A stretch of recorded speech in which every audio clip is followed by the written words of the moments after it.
So, do you know what the number one selling light beer in America is? But now or Yes. Yes. Miller Lite? Modelo.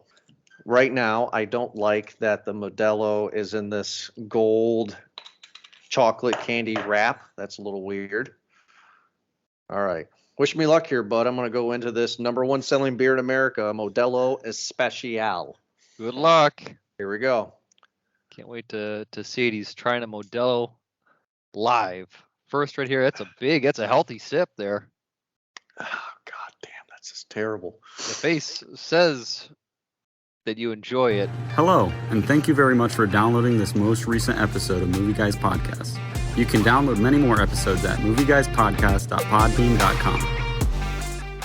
The Pope's Exorcist. Are we actually ever going to get a real, true sequel to The Exorcist? Because that's what I was kind of hoping for.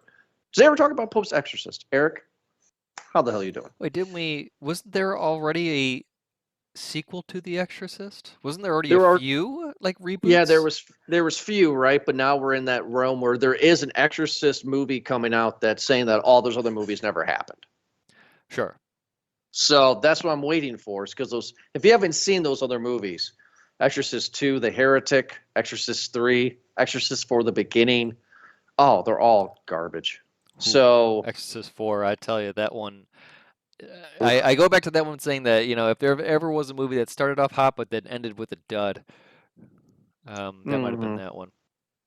So yeah, this was something that was on my radar, meaning that this was never on our schedule. I've never put this on the schedule at all. Sometimes we like to take things on and off, move things around. It was never on the schedule. It was on my radar. But now it's available on Netflix. It's in the top 10 stream movies of the week on Netflix, and it's Russell Crowe. And I have a love-hate with Russell Crowe, so I'm kind of curious where it was going to be. It takes a turn quickly. I never expected where this movie was going to go. I was expecting an Exorcist ripoff, especially how Russell Crowe was introduced in the beginning. So what were you expecting at this? I mean, were you at all? There is a benefit. Let me tell you, and I feel like I've been really riding it on the better side of it lately, of going into a movie cold, of not knowing anything about it and just going into it. So I didn't know really anything about this movie, so I went in cold. But I hear Exorcism, I'm thinking Exorcism movie, and it kind of plays, go on this journey if you will with me, it plays in certain genres, especially when it comes to supernatural horror. There are rules to abide by. Often you can take a rule and kind of turn it maybe a little bit or play a little bit towards, lean, I guess, onto a rule. Case in point, this one with the pig possession and then shooting it right after. But I think I attribute it, or I matched up to zombie movies where it's its own supernatural horror kind of subgenre in itself, right? But there are rules that you have to obey in the movie, at least when it comes to exorcism, or when it comes to the zombie movies, or even the old school monster movies like Dracula, Frankenstein, kind of werewolf type of thing. There are certain limits that are in place. It seems like a rules of the game. So that being said, in a zombie movie, you go, okay, what kind of zombies are they? Are they the fast zombies? Are they the slow zombies? Are they the individuals? Are they the mobs? There's a lot to go. Are they undead, or is it a disease? A lot to go off on that. With Exorcism, because we've had so many, I feel like the same questions can be asked. What kind of demon is it going to be? Is it a possession of a vulnerable spirit of a kid, or the battered woman type of thing? Is it of a graveyard? Did they awaken something in a house? Is it a haunted house? There's a lot of things that you need to build up before we get there, because we've seen a lot of exorcism movies. Yes, unfortunately.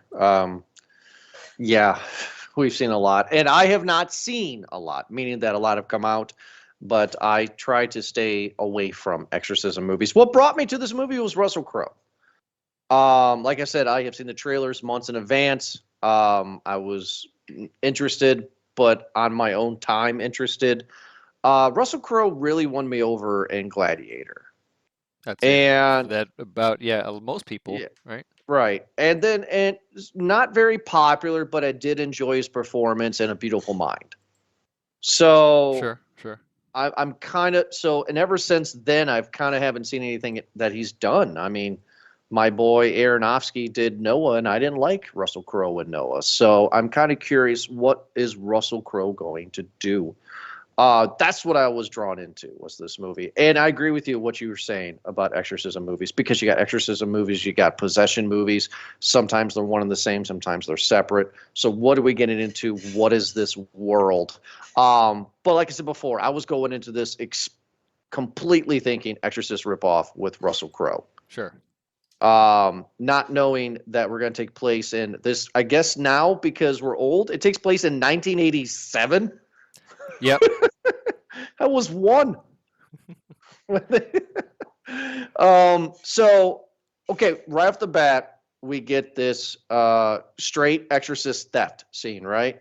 Russell Crowe shows up to this farmhouse, and he's riding this little scooter, and the camera has to stop on the street light when he's walking through. Straight, theft. Goes into this family, talks to them. He's a priest. He said that he's going to, save the day.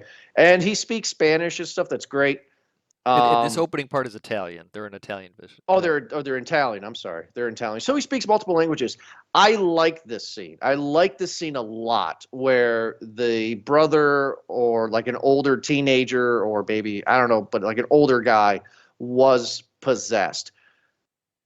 Tell me if I heard this movie right, though. Like 98% of his exorcisms are not actually real. They're all dealing with mental health. Yeah, and we've seen that similarly to The Conjuring with the Warrens, I believe, right? Or is that where they had said that most times that they are called to a house to investigate the haunting or possessed spirit, it's usually just something that you could attribute to wear and tear or pipes. It's usually something that's made up. Not often do they encounter something that they would consider real. So Okay, yeah. So then, do you believe this guy? I know this guy was contorting a little bit and acting a little crazy, but he looks completely different. If it's the same demon, he looks completely different than the boy does later in the movie. So is this guy mentally ill? Well, possibly. When you go to what's another good movie? Oh, The Exorcism of Emily Rose. Remember that one? I haven't seen that since theaters. Wow, that's a Yeah. long time ago. So again, there's a lot of exorcism movies, but there was a part, or even going back into like a lot of The Conjuring or like the Warrens and kind of their beginning work and stuff like that. It's horrible to think about, but a lot of those times people were medically sick. They were having what's it epileptic seizures, and they were just kind of contorting and unable to breathe, and they weren't speaking in tongues. They were just trying to talk and making noises, I'm sure, instead. And they have these people, their parents or caregivers or loved ones who, I don't want to say that they're incompetent. They just don't know any better, and their exposure is more to religion than it is to science. And so they don't have access to a hospital, they have access to a church. And so they get that, and they think that prayer is going to work while this person keeps on, I don't know, getting worse and worse. I can think of that as a real thing, and I'm pretty sure there's a case of it that was inspired by or that was later inspired into a movie, where there was a girl who was thought to be possessed. The parents went to get an exorcism. It turns out that the girl was actually just medically, like, she had issues with it. The parents ignored her, and she basically died starving and just convulsing in the basement. And they later were charged for it, because it's just like, yeah, she's not possessed. You killed her because she needed medical attention, and you just thought that she was crazy instead. It's right, kind of like that movie that we reviewed 2 years ago. The Devil Made Me Do It, The Conjuring. Oh yeah. Yeah. Oh yeah, that's right. Yeah, we reviewed that like 2 years ago. I agree with you, but so for this movie, though, what I really like is I like Russell Crowe's cockiness. I like how he's just like, oh, you know my name, what's my name? And the demon's not saying his name, right? And then he's like, what's your name? The demon won't say. And then what I really liked was Russell Crowe egging the guy on, right? He was like, oh, well, if you're so mighty and powerful, why don't you possess this pig? And the guy's contorting and screaming and doing his thing, and Russell Crowe's is egging him on, screaming at him. Have you done it already? Have you done it? I'm like, oh, this is pretty cool. But after the pig was quote unquote possessed, and they shotgun blasted the pig's head, and then a few scenes later in the movie when they talk about 98% of his cases, is the movie saying, in your opinion, that this opening was mental and not a possession? Do you think this was a possession? What do you think the movie's telling us? The movie's telling us that this is a mental condition. We later find this out. I mean, at first viewing, you think that this is probably just a regular exorcism that he's doing, but he's doing it like in record time. But you later find out that, and not even after he has his he debriefs with his chamber council or he has, but um, you later find out that it's fake just because of the methods that he uses, right? He's Right. using that kind of that circle symbol Right. artifact thing that he's first used on the person in this the guy in the Italian village who caught his attention to it, which I think was pretty weird because if this guy's faking it, then why would he be so centered onto this thing, that's moving this thing that he's moving back and forth. But again, we later find out when the kid Danny, or what was his name, Mm-hmm. or Henry, excuse me, is possessed. Henry. I don't know why I thought Dan, but Shining. he's probably Shining. But when Henry was possessed, and he does the same, I guess, method of taking out that charm and kind of going back and forth the eyes, then we see what the purpose of that is Right, to because see if the the demon comes out at the end, and that was a pretty good scene. So that's okay. Okay, so you agree with me then. So that little circle thing that he has in front, that is to tell us that this opening with the pig scene is mental. This guy's not possessed. Okay. Because I thought that too. I think in the beginning we aren't, at least for me, I wasn't more so saying that, oh, this is an exorcism. I think it's more so to show that Father Gabriel is the guy. He's the guy. no nonsense. He knows what he's doing. He's the guy you call. He's got it under control. Right. Where was this guy when Linda Blair needed him? No kidding. So I was getting a lot of Exorcist vibes off of this movie, by the way.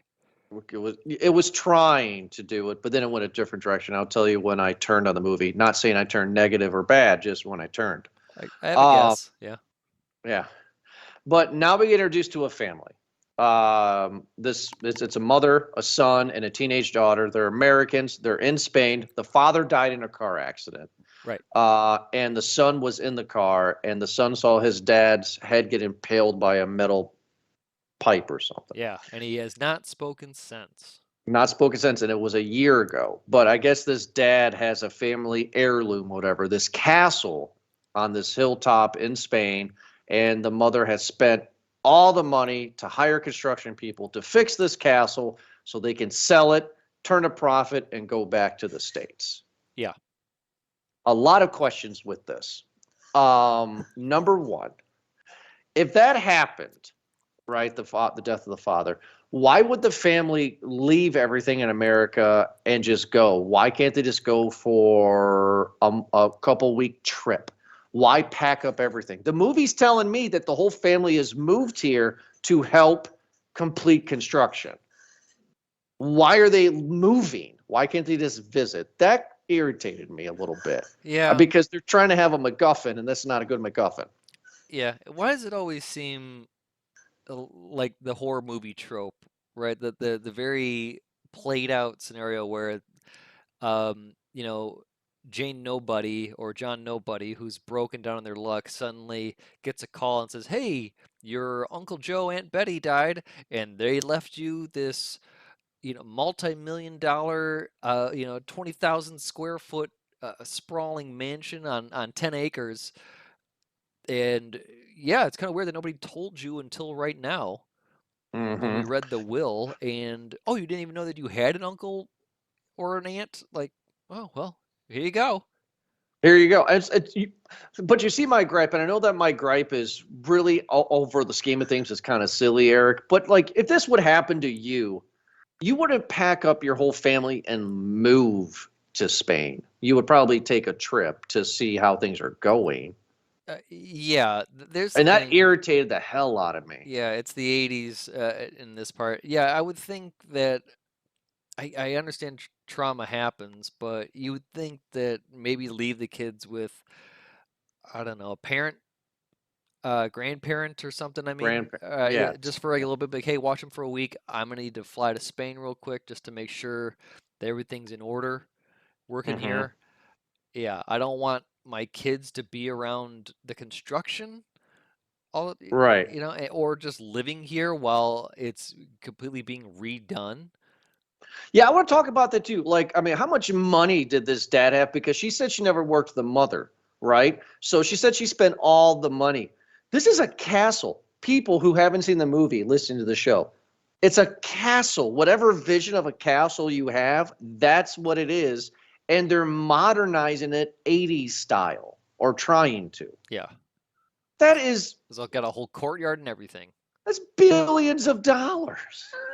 I mean, I would think, yeah, priceless would be the word that I would probably right. use. I mean, there's no way. So, why Yeah, this is especially happening? for Spain, by the way. Don't mean to interrupt, but like Yeah, you're telling me that the city or the state, wouldn't come in and be like, oh no, that's ours now.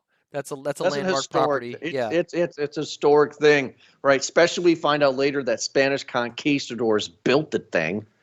yeah, well, yeah. No kidding. To You know, have we'll that much of talk a about that. historical landmark. Yeah, Yeah, let's talk about it. yeah. So it's just like, come, jeez, let's talk about it. Yes. Yes, good, good mythical morning. So it's annoying. So, Prince, uh, Priest Gabriel gets scolded. I thought that his friend Priest was Danny Glover for a second. At a quick glance, I was like, "Is that Danny Glover?" Yes. I don't know why I thought that. I was like, "He looks like Danny Glover." Bishop Lumumba, that's the character's name. Sure. We get all these cardinals, some old, some not, and they're just like, "You can't do the things that the high dude that we all follow says that you can do. So we're mad at you." That pissed me off because I'm like, what? The Pope's the Pope. This is the Pope's exorcist. This is like the CIA for the Pope, right? Like, so these cardinals are like, meh. It seemed like It it was just one cardinal in general. The young guy trying to flex a bit more, right? Trying to get some power, get some gravitas.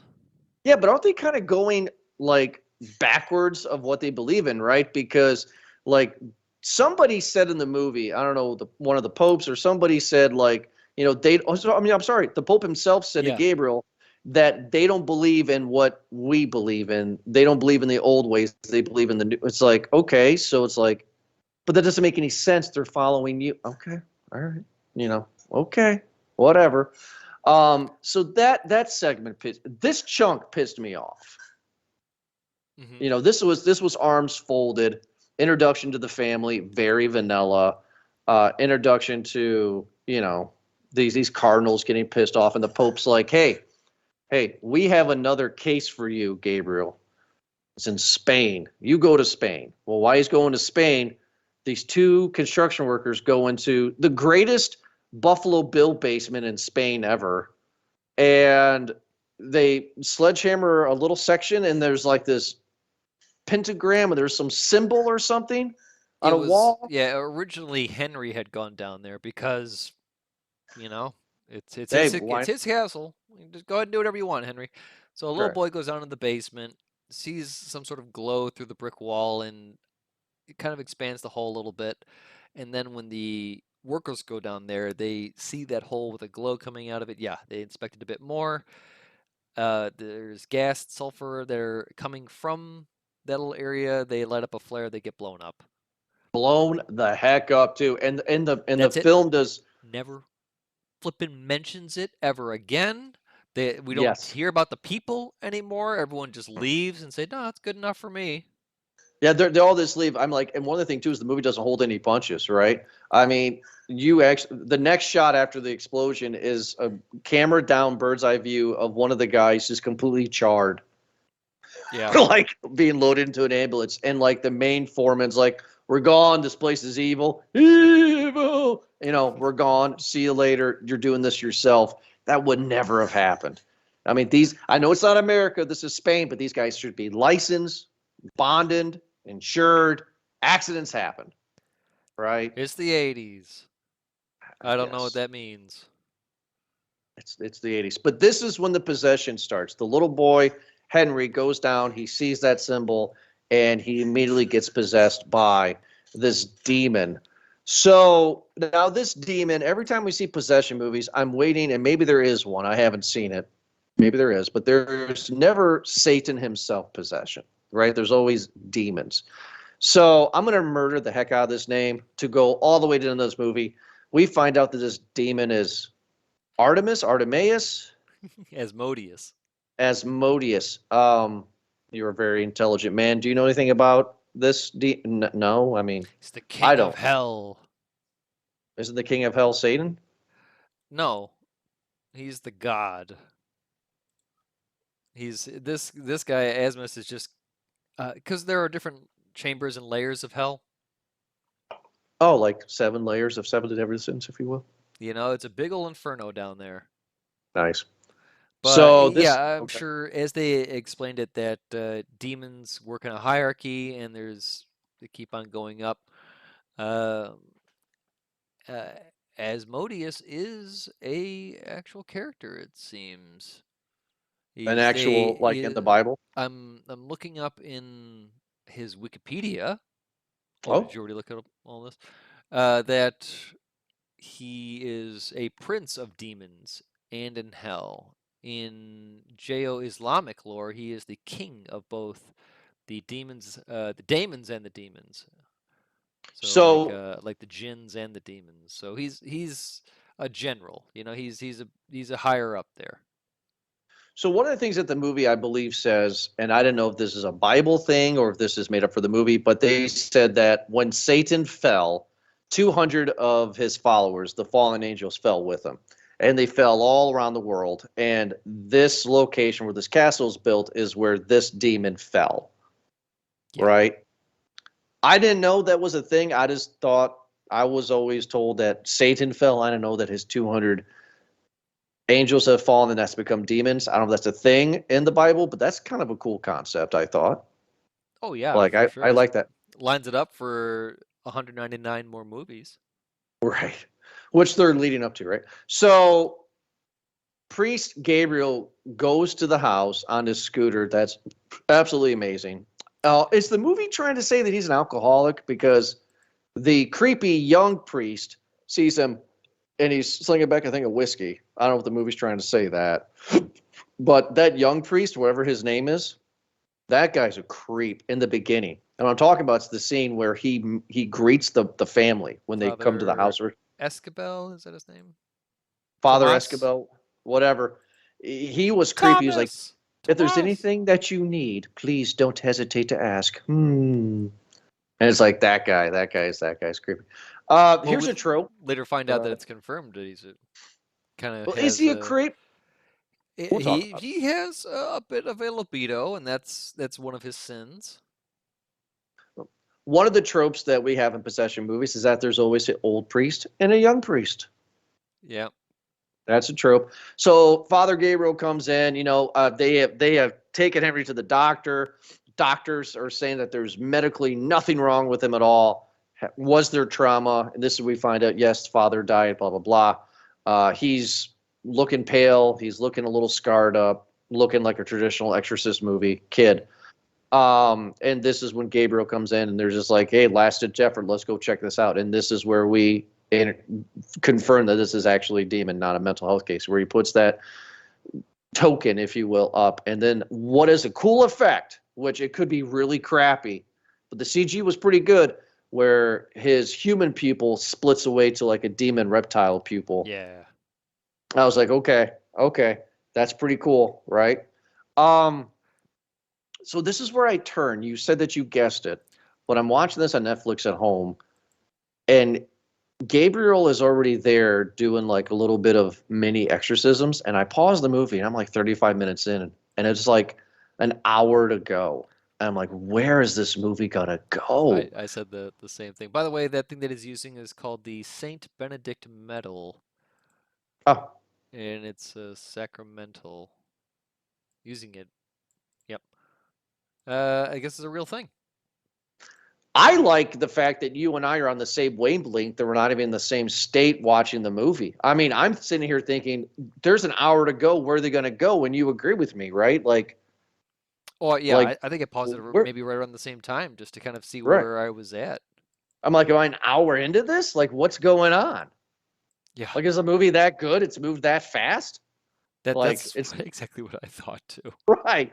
Okay, good. I'm going the same way. And this is where Father Gabriel finds out that this is a demon not to be trifled with. And this is where I kind of turn on the negative. We get a huge chunk, like a huge hour of the movie from this point of just Russell Crowe and the young priest fighting their own demons, metaphor intended.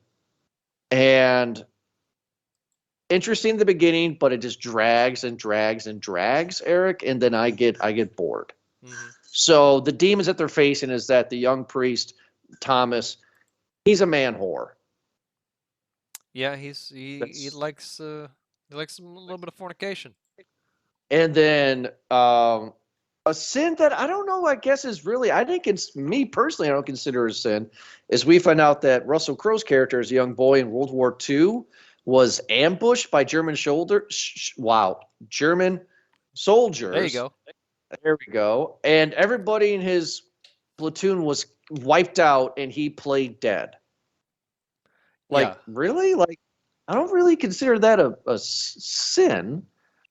No, but he wears it on his conscience that he was a coward. But you're right. Like they were in a bad situation. What more can you do there besides get yourself killed? So Right. I think I would have done that. a lot of people have done that, but he lives with it. He says that it's shameful. That what is it? Is it better to die with honor or to kind of live as a coward like that? And it's something that he is unable to forgive himself for. And I think that that right there is maybe his own sin is unable to kind of let this thought go, to let this thing eat him alive. And it's like it's preventing him from doing the work that he wants to do. Well, shame on me, but when that scene happened in the movie, I kept on thinking back of the Key and Peele skit where Key pretends to be dead with the German soldier. Um, so no, I mean, like, okay, so where are you at this point? Like, are you with me watching this movie where it's like, okay, like sins of the priest, like this whole chunk of the sins forgiven, like of the sins and the priests forgiving themselves, this big 40-minute chunk drags, right? Well, Or interested. no, I'm skeptical and rolling my eyes at this just because first off, during this, by the way, this leading up to this point, as we're watching this, Sarah called out a line without even seeing the movie. So it's like that's how cliche that this is. I think she Oh, called a word for word. She's like, the mom's gonna say this, like, I know you don't want to be here. I think that's what the line was. And then right as she said that, the daughter or the mom said to the daughter, "Oh, I know you don't want to be here." And it was a she's just good with that. She can call him out, but I'm rolling my eyes just because this guy comes here. This family is obviously in despair and they don't know what is going on or what to do. But they always just leave out details. They always leave out like key and crucial details. I think that would be relevant to this, especially if it comes in. So like, hey, okay, well, looked into your son. I think they might be possessed by a demon. It's like, oh, well, I don't know what happened. We just came up one day and then that was it. It's like, oh, did you guys like, any explosions happen maybe? Any other weird things happen? It's just like, oh, well, you know what? Now that you think of it, yeah. It all happened when he went downstairs and the thing blew up. And then, oh, do you think that that should have something to? It's just like Yeah, I'm little slapping my detail. head. It's like, what this bitch? Because She's a really, bad mom. yeah. Well, yeah. She's just mouth is always open, always worried. Like, oh, where is everybody? It's just like, lady, leave, leave. Are you serious? That's the other thing is that people they always stay. It's just Well, Russell Crowe said that. Sorry to interrupt you, but Russell Crowe said, "If you leave, it will kill the boy." that's So it's like right. there's So there's she your thing. stayed until that part, but it's like I would have left way before that. I would have left Right. after the explosion, to be honest with you. Like that Yeah, that seems like, oh, if they're leaving, well, shouldn't we all leave then? You're telling me that there's like natural gas down there that's like a sulfur. hazard? Yeah, it's like We should probably go. I don't want to stay, even if I'm not going to be lighting matches here. I don't want to be breathing that in just casually. So, but Right. again, they stay, and maybe that gas is making them dumb as hell, and that's why they're hey dumb as hell because they're right above it. That Uh, was good. Well, is a ventilation system in the house? Do they have a duct system? Like, is this gas going in? they We have don't know. There's all the cathedral yeah. ceilings. Yeah, it's nonsense. Like this middle chunk is bad. So It's been yeah, there, done. because so when that happened, I had made the guess. It was like, okay, so I want to know how long it's going to take for Russell Crowe, to get into the basement. Because as a matter of time, if they didn't mention it then, that it was only a matter of time, and it was about maybe I think 40 or a half hour after that point So an hour before total. before he got into the basement and found all that stuff. Right, which we're going to talk about soon. One of the funny things in the movie that got a laugh out of me that I paused and rewound. It's just my sick humor, but it's like the mom goes checks on the boy and he has to the possessed boy has to grab her breast and be like, "Yeah, you should breastfed me." It's like, what? Are you serious? Like I was slapping Oh my knee yeah, because it was so bad. this is Like where I it's got the Exorcist vibes. Was right. Henry going foul mouth and saying a bunch of stuff. Right. Kudos to the kid, by the way. I mean, that kid, he's probably what, 10, 11 years old, maybe 12. Yeah. I think the kid had fun, honestly. Behind the scenes, I think the kid had a blast. I mean, he did it, even though it's not his voice. Yes, he probably said those lines and then they dubbed it, blah, blah, blah, blah, blah. But still, I think the kid had fun. And I like the makeup job on the kid. Oh yeah. It looks good. For what it's worth, I don't think. I feel like I've been saying this a lot with movies lately. I don't think the acting was the problem in this one. I think it No. was a lot of the director and the director's choices, really. Just because, again, everything just seems so. I don't know, everything that we've seen before. The movie opened with, after the title card came, there Mhm. was drone shots. Again, that happens in every movie now. It's just a good 2 minutes of drone shots of a car going through the woods or going up to the house, and then the family saying, this and that. I feel like it's just kind of going through the beats. There are parts in this movie that when Henry was already possessed and the family's already very scared about this at this point, where the daughter, who for no reason Amy is her name, was getting harassed by the ghost knocks. And there's a Yeah. part where she just like walks into Henry's room again. And just like, "Dude, stop going in there. Like, why are you going in there? We have to check up on him to make sure he's not possessed anymore." It just seemed like um, it just dumb. Stupid. Yeah. Yeah. I mean, like the mom's in the beginning too, because the daughter's wearing crop tops and short shorts, and she's like, "You can't dress like that, honey. This isn't America." I was like, Yeah, what are you trying to say about Spanish people? Like, what do you mean? Like, the okay. Latin lovers. But it felt like I've mentioned this before too, when with Hitchcock and Tippi Hedren, when she would ask him like, "Well, why would my character go up the stairs when she knows the birds are up there?" Hmm. And it's like, because I told you to. It's like, oh, well, that makes sense. The director just, because, otherwise it would make for a very boring movie. So it's like, well, that's why Amy did it, because it's something for her to do. It's so we can see a shot of a curly haired girl in short shorts and a skimpy tank top, do some screen moments there, your classic kind of Right. horror. But, it just, that's you couldn't have any other way to bring her in besides a 5-minute scene of her just basically scaring herself. Like she walks into the room, she gets thrown around, she runs back out, she closes the door, she answers a phone from her father, she screams, throws the phone out of the wall, and then runs to her mom. It's just like, what? I don't know what more I can tell you to Yeah, no, do, Hunt. yeah, I was not, yeah, I agree. Um, so where I turn again to a positive note is when they go down in the basement and they break into this door, and skipping a few little scenes here, but we find out that this castle was built by Spanish conquistadors. No, not conquistadors. These are not conquistadors? They were just built by the No, no, they're part Inquisition, of the right? Spanish. I'm sorry. Yes, this the Spanish was yes, yes. Okay, I apologize. But what I liked about the movie at this point, where I turn and go, oh, there's more to this, is that this happened before, and there's this skeleton in this cage that Russell Crowe's like, you think this was for torture, but he was saving blah blah blah himself because I guess this dude who was an exorcist got possessed, and that the demon got him to go back to the Vatican and cause all these chain reactions. That's why all this bad stuff has happened, and just in history. Yeah, And he I'm the like, oh my founder god, of the Spanish Inquisition that was uh, it.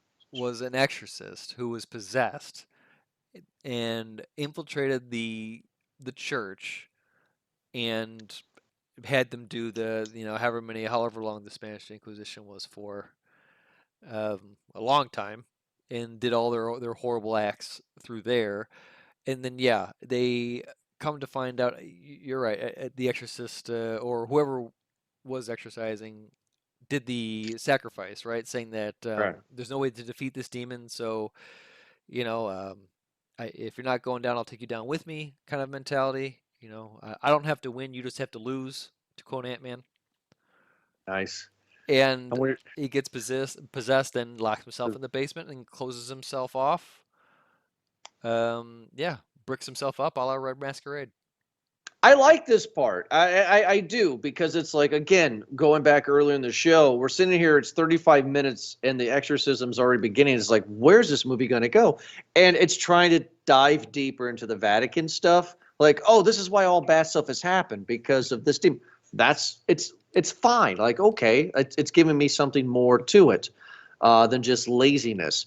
What I don't like is I'm confused. So the dude that's hanging in the cage, was he the possessed guy? Because they go further into the caverns and then they see this little pond and then there's another skeleton dude sitting on a throne. So who's that dude? Uh, was that another? Was that one of them was the Exorcist? The other one was possessed, right? So the I card, don't know. That's why I'm asking. yeah, I thought. Oh, I got the impression that the guy in the cage was the one possessed. He was the Okay. cardinal possessed, He was the or cardinal possessed. no, he was. Oh boy, hold on. Let me read up See on what it. I'm saying? Like, I mean, like that's where this movie I kind of got interested in because I was like, what is going on? Because you have the dude that's in the cage that sacrificed himself, but then they go farther into like this chamber, and then there's a dude sitting on a throne. So I'm like, who's that dude? Russell Crowe explains who the dude is, but I couldn't follow along. I didn't understand what he was saying. Yeah, it was definitely a lot going on there. I had thought that the guy on the throne was maybe an exorcist, and the other one was a cardinal, right? That kind of had maybe just was possessed, and I that's You what I see what got. I'm trying to say? Yeah, Like no, it's weird, I right? get you. I don't get it. That's why I Um, was interested. well, because the uh, Asmodeus is the one he wanted to collect exorcists' souls, right? Like that he was primarily going after exorcists. Hmm. Like that's his kind of his trophy. So when he first possessed the boy, he was asking for the priest. He Hmm. wanted the the chief exorcist, right? And so he Okay. was asking for um, Gabrielle by name eventually. Right. And Why? I'm thinking that I don't know if it was two different exorcists that met their demise separately, or if it was at the same time and they both kind of were It's just weird. It's weird. They explain in the movie, but not good enough. well, especially because there's like the chamber of the exorcists, right, that they go into where the cage is and like the library is, but Right. then there's another lock kind of gate there that they unlock, and there is what, The like throne room. The yeah, throne the room, if throne you room, will. which is I don't know, the first gate of hell or something like that. That's right Right. there. And there's some dude. Yeah, and yeah, there's a dude there. There's pillars, which is like a summoning kind of area there, and like a I little don't know. pit of water in the middle there. So I thought that that's where the well came down. Yeah, that is where the well came down. But I'm trying to figure out again. I mean, that is there. You're 100% right. That's where the well came down. That's why it was all blocked off. That's how Russell Crowe discovered this essentially. And we're just going around in circles. We should move on. But I'm pissed at the movie because I don't think that it explained the dude in the throne room enough to get me to really understand what was going on. There is stuff there. I just don't think the movie did a good enough job. But while that's going on, we don't even talk about him that often. The Pope is suffering a heart attack because he is connected to Gabriel somehow. And that was cut all that out of the movie, all that stuff. Yeah. Well, I think he pieced it together, right? He was researching a bit more and saw a lot of redacted, uh, I guess, entries in whatever he Get it was out. reading, and Get it out. then got the little secret note from the sacrificed exorcist saying that, hey, listen, I gotta do the needful here. I gotta take one for the team. This demon is no demon that I've ever dealt with. He's crazy powerful, and so I'm just gonna die with it. And Yeah, that's no the nonsense. yeah, it is. Get rid of all that because Russell Crowe and the young priest explain us that stuff later. Yeah. I mean, just have the Pope be like, I have a job. Have the Pope be M, if you will, to Bond, right? Like have the Pope be in there for one scene, give him his mission, and bye bye Pope. You know, like we don't need any of this stuff. Yeah. Why this is going on too, we also find out that Gabriel has another sin or another weight on his shoulder where one of his exorcisms was this possessed girl. Turns out she was mentally ill and she commits suicide by jumping off a balcony, and that haunts him too. Right. I say get rid of that. Because the young priest's sin was being a hound, right? Was being addicted to sex and women. Well, That's yeah. his one sin. I think they focused on one in particular, not like it was multiple. I think they focused on it was the daughter of another priest or pastor. Right. So focus on one. Either have the suicide be the main one or have him faking his death during the war be the one. Don't do both because then you're just going to confuse. Because she eventually, because I guess a cardinal shows up or a Robin shows up when he was younger during the war after he faked his death. So then that whole Robin comes into play with the girl being Ozzy and biting its head off. I don't know why we're doing this. This is getting confusing. Have one, not two. So I think that plays an important part because that cardinal came and he accepted it as the calling card for God to okay, say, well "Hey, have get that." And the symbolism of that because he sees that cardinal being held by that woman who bites the head off, right? So, did that happen in reality or is that in his head? uh, wasn't that in reality? I don't think so. The what I remember is that he shows up to her place and he doesn't help her. So then he leaves and she's on the balcony saying, "Don't you wish you helped me now?" and jumps off. But she does bite the head of a cardinal off in the bed, right? That was reality. Okay, see, there were so many different scenes. Like I Yeah. don't know if one was fake and one was And not. yeah, because it played the part because when Henry when Henry throws up a part of a cardinal. Yeah, he does. And that's when I guess Gabrielle really was shook there and said, "Oh, okay, this is real," and got out of the room. Which I liked that, by the way, too. He went in there all cocky, thinking it was gonna be just another thing, or not knowing what it was, and then finds out it's a big This deal, is and he kind of, oh, geez, all right, I gotta regroup here. I gotta, put on the cleats and get ready to play some ball. Well, they do play ball. They both priests confess each other's sins. They each forgive each other's sins. I haven't talked much about Russell Crowe. I like his little quibs. I like his little giggle. He's very flamboyant, and I'm really enjoying some of his scenes. Just wanted to get that out. The devil hates So jokes, which means I'm gonna be in good defense. I think. I think so. I think we'll be good. The devil hates No our devil show. here. Yeah. Well, they don't like our show. Nothing but jokes. So now this is the climax, right? This is where the two priests come in and go to battle, right? And another interesting thing is that this demon can possess multiple bodies. So like the daughter gets possessed, the mom gets possessed. The daughter gets possessed and fights the mom. I wasn't at the edge of my seat during this. I'm like, nobody's gonna die. Nobody is going to die in this movie. Yeah. Yeah. No, I can understand that. I didn't Right. think that was an issue either. It felt kind of like there was a lot of stuff going on and nobody was really doing one thing to Yeah. stop anything. It was just kind of like, all right, well, let's hurry up and get to the next scene here. Right. So then this is where they face off. The kid's makeup is great, right? We have the Exorcist theft scene of them lifting the shirt and his chest is being written on with blood, being cut. Right. He's really skinny. His cheeks are kind of deformed. Like it looks good. The makeup looks good on the kid. It really did. Yeah, and now they're going to battle, right? Like in the daughter gets possessed, she climbs the walls and does all the possession stuff. We've seen it 1,000 times. But this is where, imagine this for people that are listening. Imagine I'm sitting in my chair in an afternoon, just watching this movie in the perfect middle afternoon movie, right? I'm sitting here watching it, and my arms are not folded. I'm just, it's hands in my lap.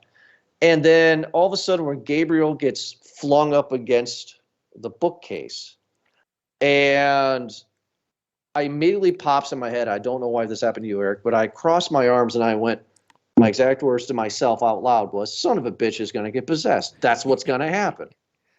And sure enough, he's like, take me, just like from The Exorcist. Mm-hmm. And it possesses him. The demon possesses the priest, Russell Crowe, because now he wants Russell Crowe to go back to the Vatican to destroy things. This is where I call BS on. The demon is no different than any slasher or horror icon in movies we've had in the past, or any villain from any movie. Sure. Why didn't the demon possess the priest day one? If that's its goal, why not just possess the priest? Right. So they kind of briefly mentioned a few things. And again, this is not an answer, but it's just more me maybe I should have watched it with the subtitles on or volume up higher, get better an explanation, but I don't think it would have done any better. That possession, I guess this is part of the rules too. Possession can only come for certain people, right? You either have to invite the demon in or it preys off of the vulnerable. We saw in like The Conjuring that it was slowly toying with the mom, breaking her down psychologically to a point where it could then possess. This kid Henry was probably already there, right? Vulnerable. He was Right. traumatized from the car crash. He's going to Spain. He's not doing well. Obviously, he's in a rough spot, and so maybe that made him a better target, easier target. Also, didn't Asmodeus say that he likes to destroy the flesh of the innocent, or it Right. just feels good to do that? So maybe he was just kind of getting his rocks off for a little bit before going on to the main dish. I'm just saying it's BS, right? Because we've seen this 100 times, right? Well, yeah, because yeah, if he really was that powerful, Why you'd couldn't he think. just? But yeah, I guess vampire rules, right? You need to be let the right one in. That was another thing too, because I was curious because with Amy, the taunting was always shaving a haircut. That Yeah, was always that knock, the dun dun dun dun dun. And I would wonder, I kept on saying to myself, don't do it, don't knock twice, because I feel like that is the invitation. right. Right, that's the invitation. I'll let them in. But the demon would possess her, would possess the mom. I guess they're vulnerable. I don't know. It's just that, we find out that this is the demon's plan. The demon has done this before. So why wait? Why play with your food? Just dig in. I don't understand why he would do that. I think you and I would make terrible villains in movies because there'd be no movie. Let me explain to you how I'm going to kill. Boom, done. End of movie. Roll credits. Remember Seth Green in Austin Powers 2? Yeah, we got a gun. Just shoot him. I got a gun. Or is it Austin Powers 1? Either way, you know what One I of the mean. one of the two. He's like, I'll just shoot him. How about I have no? a gun in my room right now. How about no and zip it, Scott? Yeah, that's perfect. Yes. So I Oh, just that's right, had the to zip know it. it. So it must have been the second one because the first one was shh, right? Yeah. Yeah. Right. I actually did the zip it thing to Riley. Side note, but anyway. Oh, look at me! I'm zip it long stockings. I did some of it. Some of them I couldn't do to the 7-year-old. But yeah, I understand where you're going completely. Like, there's been so many times. We even talked about. I was listening to Facts X. It's the same part where the villain has many opportunities to he's right in front of the goal. All you gotta do is just kick the ball in. You're right there. Yeah. And Stop street racing with him and kill him.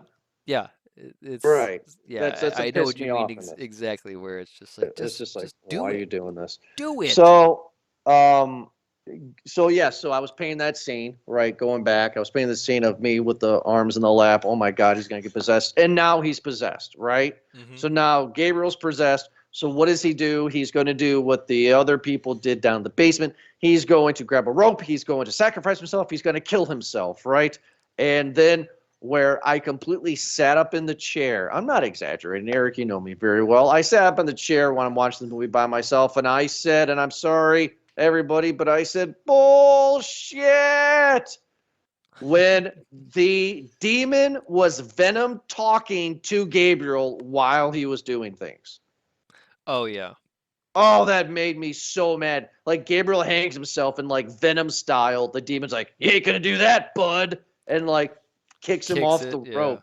Yeah, and then Gabriel's walking around. He's like, "I ain't gonna let you do this, bud." I'm like, "Oh my God, why have the demon's voice?" I get what you're trying to do. It's in his head, but why are you doing this? Bad choice. Bad choice. Yeah, and then Father Gabriel's whole thing is just trying to kill himself while he has the demon, right? So he couldn't do that, and so his second thought would maybe to go down to the basement. I thought he was going to lock himself in there at That's what I first, thought too. Yeah. but then I saw the lighter, and it's like, oh, well, that makes sense. The whole thing it kind of smells like sulfur still. He's going to blow himself up. Right, which that didn't happen. So then he gets into a big fight with the demon, and then the young priest comes down, and the young priest has a fight with a naked, bloody woman because that's his His ex, I don't know. his ex. It's I don't the woman. tease or the visions, the Yeah, hallucinations that's yeah. happening. And this is a Yeah. bloody fight. And then the only way that they defeat the demon is the young priest is like, "Fight him, Gabriel, fight him." And then Gabriel's like, "Yeah," and it's like, oh Oh, and then they say God, prayers yeah. Why he's possessed, in and it's like, English. yeah. They completely forgot they were in Spain at that point. Well, even Oh, before so, he had said that prayers in Latin have more power. so why are they doing? Yeah, why are they doing it in English? I don't know. Like, I mean, at this point, I'm sure the people that are listening can hear. I'm now getting fast X territory of frustrated because it's just like, okay, you had some good themes going, right? I mean, you had some good ideas, and you're just executing them poorly. And they defeat the demon, right? The demon's defeated. Everybody's back and safe, and everything's Demon fine. goes back to hell, goes in that little pool, and Yeah. no. hand up, no, as they go, like a quicksand whirlpool back down to hell. I'll get you next time. Is it wrong for me to say that sometimes when we saw the demon open its mouth really wide, they remind me of the vampire zombies of I Am Legend? Because that's exactly what it Oh looked yeah, like. absolutely. It's just this movie's a lot of thieving going on. So I mean, yeah, the movie ends with Russell Crowe and the young priest are now like king exorcist, and they go back to the Vatican to see M to go to their next mission. I mean, that's how it ends essentially, and um, I'm left with like, I kind of liked it. I kind of didn't like it. Let's see what Eric has to say. So, Eric, what is your popcorn rating for the Pope Exorcist? I'm with you on that. Where as much as I didn't like it, where I'm complaining about this and that, there were a lot of parts that I did like about that. I liked that for once it's not like some demon that was stuck in a charm or something like that. Hmm. That this was a sight of a fallen angel, right? And that this was not only that, but like a part where the Inquisition started here too. There's some real history on the site that they're on. I liked that. It's not some sort of graveyard, I guess, not in the common sense. It's a catacomb, I guess. It's a bit more, and where they said that it could be a possible gateway to hell. Okay, I'm all for that because movies like that I think are a bit more interesting. Like The Gate, remember that one with the young Yeah. Stephen Dorff there, where Yeah. it's a hole to hell. Like I think that is a lot more threatening than just having some icon that has a spirit in it and you broke it and now the spirit's out. Like some bad Beetleborg movie or something like that. But uh, um, it's tough because yeah, like I wish they would have cleaned up some parts that were very cliche, but I enjoyed a lot of the other parts in this. I liked Russell Crowe. I didn't like the young priest so much, Tomas. I didn't like that I they don't like. flipped between calling him Thomas and Tomas, so pick one. I didn't like that they would call Gabriel Gabriella or Father Amor. It just like everyone had three different names in this movie. Not to say that it's hard to keep track of, but there's so many different accents that come into play, and they would be like, "All right, in English." It's like, all right, well, like that's fine. I don't know. It's a generic exorcism movie, man. That's really what it was. It was a bit fun though compared to the other ones. Um, I don't know. I guess a small. Um, I read me the chart again again, Jordan, because like if this movie were to come out with a sequel, I probably would watch it. You want me to read you the chart? I will read you the chart for all of our fans too, because we have a chart, everybody. If you don't know this, if you want to know the chart, go to Movie Guys Podcast at podme.com. And on the top left, if you click on our rating system, it reads the chart. A large popcorn is, we think that a large popcorn is given to a great film with little to no issues and a great time to watch. We think you should really check this movie out. It's a large bag. A medium bag of popcorn is an okay film with issues. However, the film is considered good enough, so check it out. A small popcorn is a film that is really not good and it has a lot of issues. We don't think you should see it at all, but go ahead if you must. No popcorn is, yep, don't see this film. Not a film that has anything good about it whatsoever. We suffered, so you don't have to. Please skip the movie. And then the last one is a bag of kernels. This is the worst of the worst. Only a select few have ever gotten a bag of kernels. If a movie gets this rating, then it's to be avoided at all cost. As it stands of right now, Jordan is the only one to give out a bag of kernels. Eric is still to this day has never give out a bag of kernels. We'll get There's there our one day. ratings. We'll get there one day, I'm sure. There's our rating system. I'll stay with the small. It's fun, a movie. It's maybe a little date night movie, but you're not missing anything if you skip over this one. The only thing that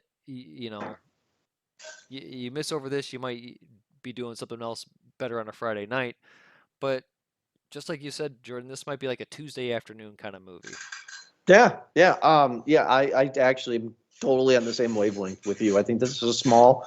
I was thinking after I watched it, I was thinking about it after a while. I was like, huh, is this a medium? It's nothing any higher than a medium. It's not lower than a small. Like it's not a no back. Mhm. Um, but yeah, I think a small bag for me too. And I don't want to repeat what Harvey said. Everybody already heard my gripes. I mean, I think the kid's great, but Russell Crowe was great. Those are the good things. I think the story is very blah. The story's very been there, done that. The director's choices were like, okay, everybody, before we make this movie, I want to watch every Exorcist movie ever so I can steal from those movies. It doesn't feel like anything original. It feels like I have seen this before. I think if this movie did not have Russell Crowe in it and some unknown, unnamed actor, I think the movie would falter. I think Russell Crowe is this movie. Yeah. Um, I think that the special effects are great for what they are. I like the idea of it. Is it possession or is it mental health? Not a lot of possession or exorcist movies dive deep into that, so I kind of dug that. I kind of dug how we got the Vatican involved and how this demon likes to possess exorcists so he can infiltrate and control the Vatican. I think that's a cool idea. I wish this movie was that. But yeah, I mean, I wasn't bored. I just was like, yeah, I saw this on a Tuesday afternoon. I was just like, yeah, been there, done that. So yeah, small bag for me as well. So, real quick, how do you feel about this man being a real person?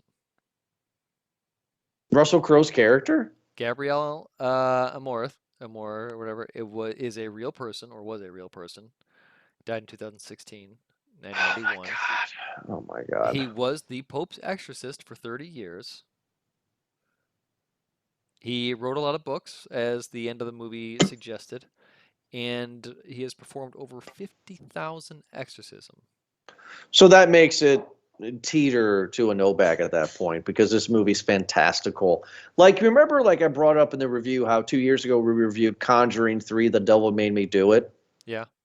and how this guy allegedly murdered somebody, but he may not have, and we like that concept until we see him literally fly and be possessed, and we're like, okay, that just throws every credibility out the window, right? Yeah. So are they saying that this is an account in one of his books? Does this dude say that this actually happened, or is this just a made up story? No, this is definitely a made up story, but I don't know if this is in any one of his books or pamphlets or writings or articles about this man whatsoever. His wiki kind of says that he's performed over 50,000 exorcism, which range from minutes to several hours. But he also said the number increased from 70 to 70,000. By May 2013, he'd said he performed 160,000 exorcisms in the course of his ministry. Um, According to him, each exorcism does not represent a victim of possession, but rather each exorcism is counted as a prayer or ritual alone. Some possessed victims, however, require hundreds of exorcisms. So I guess me going into a room and saying a few prayers is considered an exorcism. In reality, I'm assuming that's what this is saying, right? In reality, so This is a real. I'm not taking. Yeah, I'm pulling off of the so, actual guy's wiki page so himself. is The Exorcist based off of this guy's stuff? Do we know that? I'm not too sure. Let me see books in film. There's a documentary about him. Uh, Views on yoga. That's a weird one. What? His views on yoga? At a film festival in Umbria, he is quoted as saying that yoga is satanic because it leads to the practice of Hinduism. Oh, well, all right. Wow. I thought he was going to say because all those ladies are wearing those tight pants. Oh, practicing yoga is satanic. It leads to evil, just like reading Harry Potter. Oh, he's one of those guys? Oh, man, this guy. Oh, this guy's that guy. Yeah, he's that guy. He's So that guy. Oh, screw this guy. I could just see him telling, the story of this movie and be like, yeah, actually really happened. And then I tried to hang myself, and then the spirit said, ha ha, no, you can't. And then he kicked me off and threw me on the stairs. And that's when Yeah. I got really angry. Man, I mean, like, you were really pushing me to a no bag on this because screw this guy. I This don't mean to. No. We're rating the movie, not the guy. I know, but like, screw this guy in real life. I mean, like, this is that guy that says Well, Harry you Potter. can't because he took a vow of abstinence. Oh my God, good one. Can I just say, and I don't want to alienate anybody, and I'm going to censor myself, but it's like Harry Potter is just a made up story. I mean, can we? Why? What? Why the attack on Harry Potter? It's made up. I'm just asking, though. I mean, like, I've been waiting for my why? owls this entire time, man. Like, I just don't understand why. Because it's witches and wizards. That's why. Because it's a sin. it's Because, supernatural, yes, and but it's okay. But Star Wars is okay. that's in a different galaxy a long time ago. Okay, we're gonna get a whole nother podcast. Wow. Okay. But So you you're don't. right because the Force does have a religion and a following now. That's okay. Star Trek's okay, but Harry Potter's not. So, so we close out the show on this though. So Russell Crowe's character is a real guy in real life that died. 91, age 91 in 2016. Yes. And nothing that you've seen in your skim readings has he said that this has actually happened. This is probably fantastical. Yeah, it just says he has a lot of books teaching of demonology and probably more of that yoga stuff. Gotcha. I guess this wiki doesn't really show anything. Yeah, it just shows that he wrote a bunch of books. I wonder if maybe in there he makes a mention to something like this before. He explained he would never perform exorcism based solely on someone's claim of possession. He always directs people to psychiatrists and doctors first, so that's a true thing. And that when he sees someone is not possessed, but the person still insists, he replies, "You have no devil. If you have a problem, talk to a good vet." All right. All right. So Russell Crowe is definitely playing a fantastical character, right? Because this guy's not that cool in real life. Nah, this guy definitely just seems like kind of your wacko priests who are going around and being like, "I'm doing exorcisms." It's like, yeah, you said 3 Hail Marys, Father, and and my aunt is still talking crazy here. Thank you very much. Thank you. I'll see you in church. Well, we'll see you in church, and also when you download another episode of Movie Guys Podcast. Yeah, that's a good one. So, The way you toot your horn, buddy. I have to. Who else is going to, big guy? But make sure to check us out at movieguyspodcast.podbean.com and download us on whatever platform you get your podcast from. We are on. And Sarah, who does our podcast, has taken over our Instagram because this old guy doesn't understand the gram. And she is helping out, and I think she's doing a great job. So thank you so much for downloading, and we'll be back next Thursday for another awesome episode. Have a good night. Bud Light Lime. Tastes like another cerveza, huh? Yeah, it's not a cerveza. I hear you. When I was a beer drinker, yeah, it was very rare that I would do the light. Those were reserved for drinking games. Which I drink a light every time. So you're playing games every night then? Yeah, but I'm not playing beer pong. By the way, speaking of which, can I talk to you about beer pong? There was a meme I saw on Facebook the other day where it was this young lady in college, just a picture, and she's putting her 2 fingers into one of the solo cups where the pong ball is for beer pong. Yeah. And it said 2006 college. We didn't give a fuck. Oh man, how many times can you pinpoint drinking a dirty beer pong cup and just being like, well, I can already feel myself getting sick. I can feel it in my neck. The lymph nodes of just, ugh. We go to strangers' houses, don't even know these people, or come down Random to our strangers. Yeah, exactly. Come down to our basement and drink our beer, and it's like, oh, okay, I'll come down to your basement, and oh, there's cobwebs, there's beer, there's vomit, there's bodily fluids on the ground, and the ball hits the floor, and you still pick it up, put it in the cup because that's fine. Wipe it down, Just wash it off. You'll be all right. Yeah. Yeah. If it gets in the cup, alcohol will kill that thing. Don't worry about it. You know what? Because they stopped playing beer pong like that. That's the reason why COVID even happened. No, I I get it. I remember when I first saw another college play that way, a Western University. That's what it was. And you know what? Those beer pong cups on the table, those weren't even new. Those have been there. Those have been there all week. Oh yeah, those have been there. There's some stains in them. Yeah, exactly. Those are the designated beer pong cups. I went to Michigan State to a party one time, and this was years ago, right?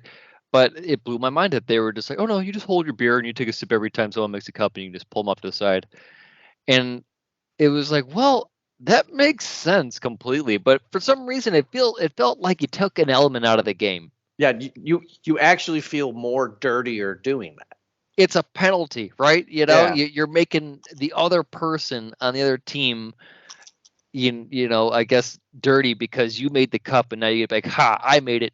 You drink it now, you loser. Man. Remember that story I told you like a year or two ago when I went to my buddy's brother's bachelor party and they were playing beer pong, but they filled the cups with water. And I was like, what are you guys doing? You're the reason why we have COVID. I mean, we were licking things and playing in dirt. Like, look at you guys. Like, yeah, it's just crazy. You compare that to back in a time when smoking was healthy and diapers were made of asbestos. Absolutely. God bless America.